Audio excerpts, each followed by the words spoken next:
Guarantee ఉంటే అడిగాం కదా వాళ్ళకి. గ్యారెంటీ లేకపోతే మల్టీపర్పస్ అయితే వాళ్ళు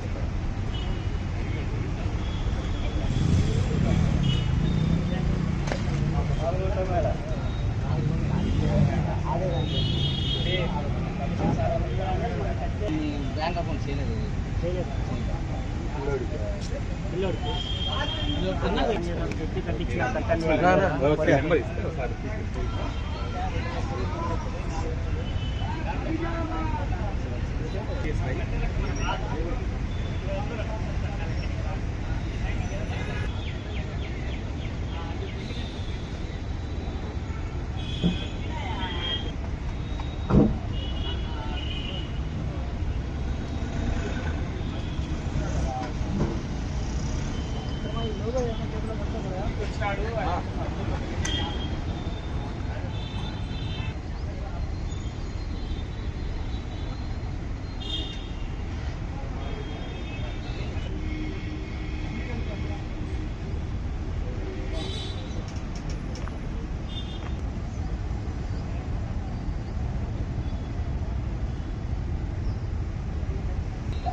మున్సిపల్ పాత ఆఫీస్.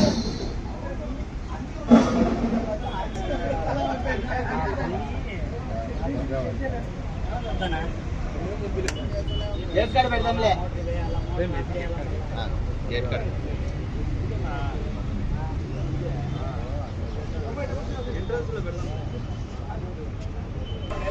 అన్నీ అయ్యే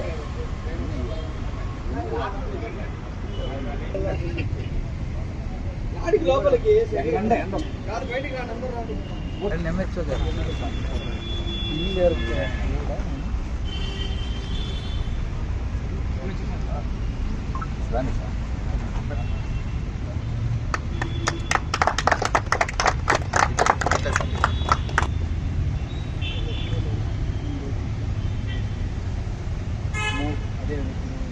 మధ్యప్రదేశ్. ఇవన్నీ గ్యాదర్ ఎవరో చేశారు. అక్కడ అంబేద్కర్ స్టాచ్యూ ఉంటుంది విజయవాడలో, అక్కడ ఉన్నాయి. ఇట్లా దాదాపు 36 ఏమో ఉంటాయి. 112 ఉన్నాయి కారిడార్లో. వీడియోస్ అది వెళ్ళగానే మనం క్యూఆర్ కోడ్ ఏదో కొట్టి అమ్మా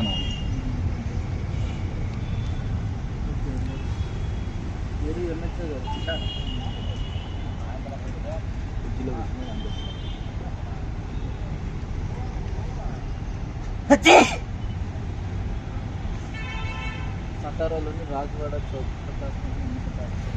ఇవన్నీ మళ్ళీ ఫ్రేమ్కి ఉంచుతారుగా. స్టార్ క్వాలిటీ ఇది ఫస్ట్ స్టార్ వెనకలు ఉండేది మామూలు ఇది రెండోసారి ఉన్నాయి సార్. 4 పెట్టమని చెప్పినాము. ఎందుకంటే వచ్చి వెళ్ళి సాయంత్రం అయితే అవసరం లేదు కానీ పెట్టారా ఫోటో ఎగ్జిబిషన్ అని ఒక పెట్టినా ఫ్లెక్సీ రెడీ అవుతుంది సార్. స్కూల్లోకి కూడా చెప్పినాం సార్. నిన్న మార్నింగ్ కూడా ప్రెస్ మీట్ పెట్టి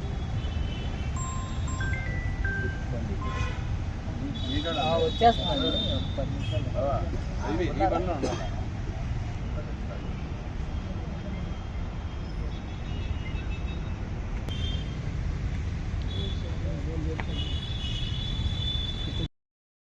అండి. నవభారత రాజ్యాంగ నిర్మాత, ఎంతోమంది భారతదేశ ప్రజల స్ఫూర్తి ప్రదాత, బడుగు బలహీన వర్గాల ఆశాజ్యోతి మన డాక్టర్ బిఆర్ అంబేద్కర్ గారు జయంతిని మన భారతదేశంలో ఒక పండగలాగా చేసుకుంటూ మన భారతదేశంలోనే కాదు ప్రపంచంలో కూడా ఒక అత్యంత శక్తివంతమైన అత్యంత తెలివి కలిగిన వ్యక్తిగా మనం కాదు యుఎన్ఓ కూడా గుర్తించి ఆయన యొక్క జన్మదినాన్ని ప్రపంచవ్యాప్తంగా కూడా గుర్తించి అన్ని దేశాల్లో కూడా చేయటం జరుగుతుంది. అలాంటి అంబేద్కర్ గారిని గుర్తుపెట్టుకోవటం, ప్రతి సంవత్సరం కూడా మన జయంత్యోత్సవాలు జరుపుకోవటం, దాని ద్వారా అంబేద్కర్ గారి స్ఫూర్తిని ఆయన పెట్టిన ఆశయాలను ఆయన సాధించాల్సిన ఆలోచనలు అన్నింటినీ కూడా మన భావి తరాలకు చెప్పడం జరుగుతుంది.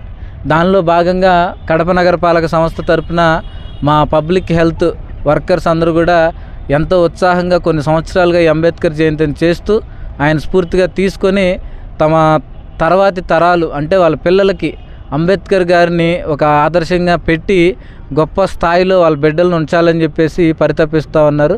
వారిలో భాగంగా సిఐటి కానీ ఏఐటియుసి కానీ వారికి సంబంధించిన నాయకులు మాకందరూ కూడా ఎన్నో రకాలుగా సహకరిస్తూ మాతో పాటు అన్ని విషయాల్లో మాకు కడప నగరపాలక సంస్థకి ఎప్పటికప్పుడు మాకు సహకరిస్తాం బట్టే కడప నగరం స్వచ్ఛంగా సుందరంగా అందంగా ఉంటుంది. వాళ్ళందరి సేవలను కూడా గుర్తిస్తూ అంబేద్కర్ గారి జయంతి చేయాలి అని చెప్పేసి మా దగ్గరకు వచ్చినప్పుడు మేము ఎంతో ఆనందంగా అంబేద్కర్ గారి జయంతిని చేస్తూ ఈ సంవత్సరం ఒక ప్రత్యేకమైన ఈ యొక్క స్టాల్స్, ఎందుకంటే ఒక వ్యక్తి గురించి తెలుసుకోవాలంటే ఏదో ఆ జయంతి రోజు ఒక మాట వినో ఒకసారి ఫోటోకి దండేసో దండం పెట్టుకుంటే ఆ వ్యక్తి గురించి పూర్తిగా మనకు తెలియదు. అతను పుట్టిన దగ్గర నుంచి అతను చనిపోయిన దాని వరకు ఎన్నో విషయాలు, అసలు పడ్డ కష్టాలు, అతను చదువుకున్న చదువు, ఆయన ఎదుర్కొన్న అవమానాలు, అన్నిటికీ మించి ఆయన సాధించిన విజయాలు కూడా మనం తెలుసుకుంటేనే అది సంపూర్ణంగా పరిపూర్ణంగా అంబేద్కర్ గారి గురించి మనం తెలుసుకున్న పరిస్థితి.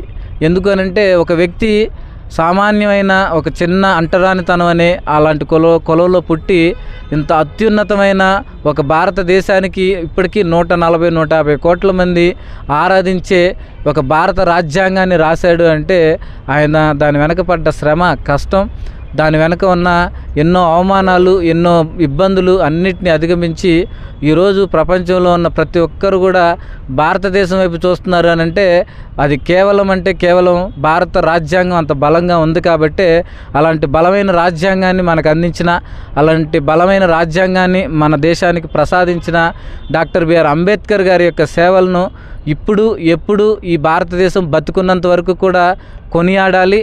ఆయన యొక్క ఆశయాలను మనం ప్రతి క్షణం కొనసాగించాలి. అంతేకాదు భారతదేశం ఏ సమస్య వచ్చినా మనం వెతికేది మొదట భారత రాజ్యాంగాన్ని. కులాలు కాదు, మతాలు కాదు, ప్రాంతాలు కాదు, భాషలు కాదు, మనం అంతా భారతీయులు అని చెప్పిన ఒకే ఒక గొప్ప వ్యక్తి ఈ భారత రాజ్యాంగం ద్వారా డాక్టర్ బిఆర్ అంబేద్కర్ గారు.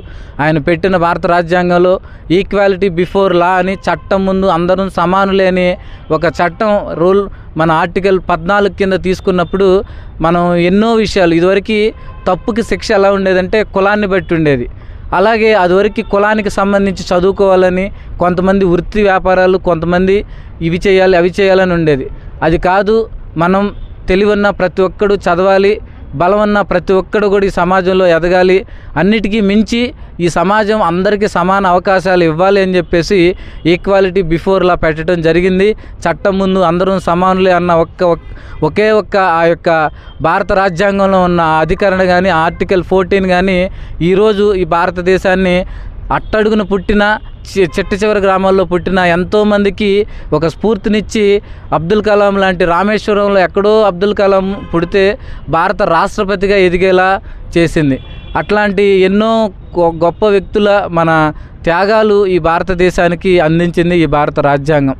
అలాంటి భారత రాజ్యాంగాన్ని మనకి ఇచ్చిన ఈ స్ఫూర్తి ప్రదాత జన్మదినోత్సవాన్ని మనం గొప్పగా, ఘనంగా, గర్వంగా జరుపుకోవడానికి మనం అందరం కూడా ఉన్నాము. దానికి సంబంధించి ఎట్టి పరిస్థితుల్లో కూడా అంబేద్కర్ గారి ఆశయాలను మాత్రం సాధించే క్రమంలో ఎలాంటి పోరాటాలైనా చేసి అంబేద్కర్ గారి యొక్క గొప్పతనాన్ని, అంబేద్కర్ గారి యొక్క గొప్ప లక్షణాలను మనం రాబోయే భావి తరాలకు అందించి ఈ సమాజంలో ఆస్తులున్నా, పాస్తులున్నా, కులాలున్నా, వాటికి సంబంధించి ఏమన్నా సరే చదువు లేకపోతే మాత్రం ఏ మనిషి కూడా ఏమీ సాధించలేడు. అలాంటి చదువు అనేది మనిషికి ఒక గొప్ప ఆయుధంగా ఈ సమాజంలో ఉన్న రుగ్మతలను, అసమానతలను పారదోలని చెప్పిన గొప్ప వ్యక్తి యొక్క జయంతిని రేపు ఘనంగా, గర్వంగా అందరం కూడా జరుపుకునే శుభ సందర్భంలో ఈ నగర ప్రజలకు, నగరంలో ఉన్న ఎంతోమందికి, మరి ముఖ్యంగా మా కడప నగరపాలక సంస్థ సిబ్బందికి, సచివాలయం సిబ్బందికి, గవర్నమెంట్ స్కూల్స్, ప్రైవేట్ స్కూల్స్ వీళ్ళందరికీ చెప్పొచ్చేది ఏమంటే అందరూ కూడా ఈ స్టాల్ని, ఏదైతే ఫోటో ఎగ్జిబిషన్ ఉందో అంబేద్కర్ గారి జీవిత చరిత్రను ప్రతి సందర్భం, ఆయన పుట్టిన దగ్గర నుంచి ఆయన పెరిగిన, చదివిన, తిరిగిన ఎన్నో విద్యా సంస్థలు ఎక్కడెక్కడో మన లండన్లో చదివినవి, వేరే దేశాల్లో చదివినవి అన్నిటికి సంబంధించిన వివరాలు మనం ఒక్కసారి ఒక అరగంట ఇక్కడ టైం స్పెండ్ చేస్తే అంబేద్కర్ గారి గురించి మనకి అన్ని విషయాలు తెలుసుకునే విధంగా ఈ యొక్క ఫోటో ఎగ్జిబిషన్ ఏర్పాటు చేసిన మా CITU, అలాగే రవి గారికి, ప్రకాష్ గారికి, ఇంకా శ్రీరాములు గారికి, ఇంకా తదితర మన AITCలో ఉన్న నరసింహులు గారికి, ఈ కొండయ్య గారికి, మిగిలిన అందరికి కూడా, గోపి గారికి, ఇంకా ప్రత్యేకంగా ఎవరున్నారో వాళ్ళందరికీ, దీని వెనక కష్టపడి ఈ ఫోటో కలెక్షన్ చేసిన రమణ గారికి, ఇంకా మిగిలిన ప్రతి ఒక్కరికి కూడా పేర్లు మర్చిపోయి ఉండొచ్చు. ప్రతి ఒక్కరికి కూడా ప్రత్యేకమైన ధన్యవాదాలు, కృతజ్ఞతలు. అంబేద్కర్ గారి మీద మీకున్న అభిమానాన్ని చాటుకున్నందుకు మీ అందరికీ కూడా ప్రత్యేకమైన నమస్కారాలు కూడా తెలియజేసుకుంటూ సెలవు తీసుకుంటున్నాం. Thank you.